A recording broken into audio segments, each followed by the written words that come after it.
तमाम तारीफ, हर तरह की हम्द व सना, किबरियाई और बड़ाई लायक व ज़ेबा है सिर्फ एक अल्लाह तबारक व तआला वहदहू ला शरीक के लिए, जिसने इस पूरी कायनात को पैदा फरमाया और क़यामत तक आने वाले इंसानों की रहनुमाई के लिए मोहम्मद रसूलुल्लाह सल्लल्लाहु अलैहि वसल्लम पर अपना कलाम नाजिल फरमाया।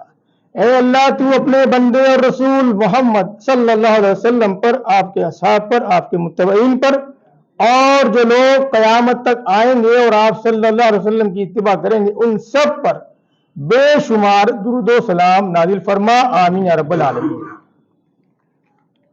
बुजुर्गों, दोस्तों, भाइयों,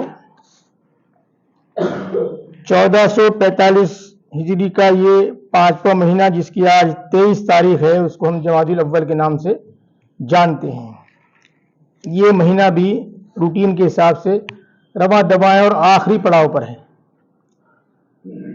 आज के खुतबे जुमा में एक वाक़या आपको शेयर करूंगा, और वो जो वाक़या है वो हिंदुस्तान के एक बड़े मशहूर इलेक्शन कमिश्नर, जो अपने वक्त के बड़े नामी गिरामी थे। मुमकिन है मेरी इतनी सी बात से लोग अंदाजा लगा लिया होगा कि उनका नाम क्या होगा। अगर किसी भाई को तमन्ना हो इस बात की कि कौन बंदा है, तो नमाज के बाद पूछ सकते हैं। वाक़या सुनाने से पहले मैं चाहूंगा कि सूरह आले इमरान की आयत नंबर 104 का खुलासा आपके सामने रख दूं, ताकि उस खुलासे की रोशनी में भी हम उसको बयान करें। तो सूरह आले इमरान आयत नंबर 104 का खुलासा यह है कि अल्लाह ताला कह रहे हैं कि तुम में से एक जमात ऐसी हो जो नेक काम की तरफ बुलाती रहे और अच्छे कामों का हुक्म करती रहे और बुरे कामों से रोकती रहे, वही लोग निजात पाने वाले हैं। कुरान के इस वाक़े को, इस खुलासे को ज़हन में रख के अब मैं आपके सामने उन इलेक्शन कमिश्नर साहब का वाक़या बयान करता हूं, जो बड़ा सबक आमोज है। और जाहिर बात है, जब कोई चीज सबक आमोज होती है, उससे हमको भी कुछ ना कुछ सबक हासिल करना चाहिए। यह भी मोमिन की एक पहचान है। वाक़या यह है कि वो एक मर्तबा अपनी अहलिया के साथ उत्तर प्रदेश के किसी सफर में थे। उन्होंने रास्ते में देखा एक बाग, उस बाग के नजदीक उनकी अहलिया ने गाड़ी रुकवाई। बहुत से लोग जानते होंगे कि बागों में परिंदे मुख्तलिफ किस्म के घोंसले बना लेते हैं, जो कि लटक रहे होते हैं और शानदार लगते हैं, बेहतरीन। परिंदे कैसे बनाते हैं वो अल्लाह की शान है। उसी में सब कुछ वो बैठते हैं, उनके बच्चे वहां होते हैं, सारी चीजें होती हैं। वो झूले की तरह लटक रहा होता है। उनकी बेगम को, उनकी अहलिया को वो पसंद आया और उन्होंने कहा कि इनमें से एक बहुत खूबसूरत है, ये एक घर ले चलते हैं। कमिश्नर साहब ने अपनी सिक्योरिटी वाले से कहा कि एक ये मंगवा दो घोंसला। वो बाग की तरफ गया बंदा, और उसने वहां एक जो नौजवान था उससे कहा कि हमें ये एक घोंसला चाहिए, और उसको 10 रुपए का नोट दिया। पुराना वाकया है। उसने देखा उसकी तरफ और इनकार कर दिया। उसने आगे कहा, जी मना कर दिया उसने तो।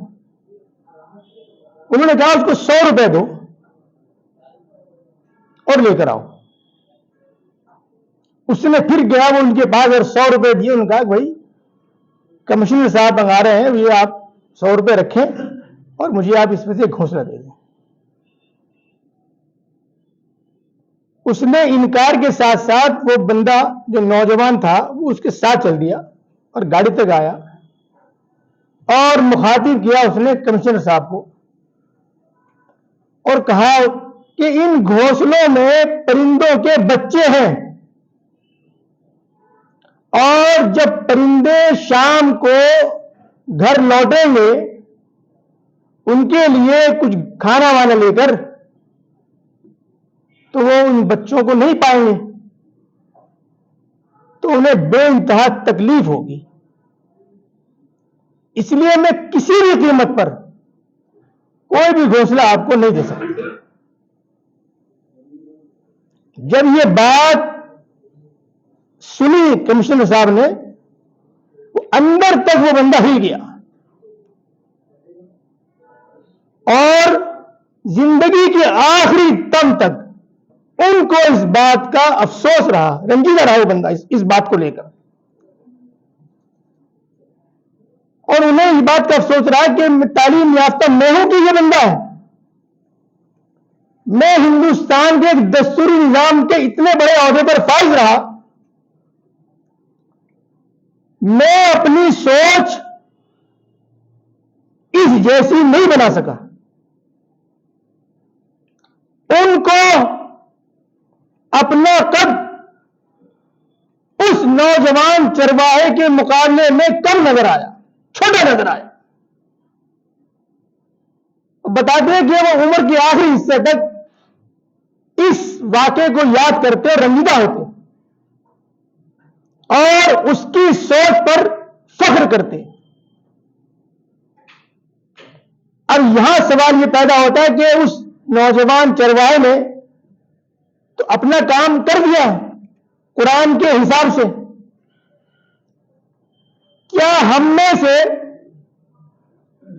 خود لوگ ہم اپنا جائزہ لیں؟ کیا ہم بھی انکار کرتے؟ اس سوال نشان ہے، میرے لیے بھی ہے اور آپ سب کے لیے بھی ہے۔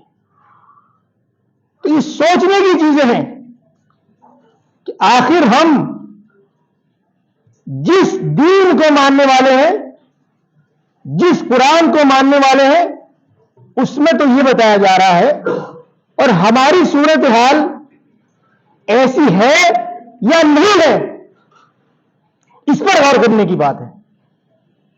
یہ واقعہ میرے لیے بھی اور آپ سب کے لیے بھی نہایت ہی سبق آموز ہے، اس ناحیے سے کہ ہمیں سوچنا چاہیے کہ ہم کو اللہ تعالیٰ نے اس دنیا میں کس لیے بھیجا، اور ہم یہاں آ کر اپنا کام بھول گئے ہیں۔ تو سوال تو ہمارے سے ہوگا۔ اللہ تبارک و تعالیٰ سے دعا ہے کہ اللہ تبارک و تعالیٰ مجھے بھی اور آپ سب کو بھی اس جماعت میں شامل کرے جو جماعت برائی سے روکے اور نیکیوں کا حکم دے۔ آمین یا رب العالمین، وآخر دعوانا الحمدللہ رب العالمین۔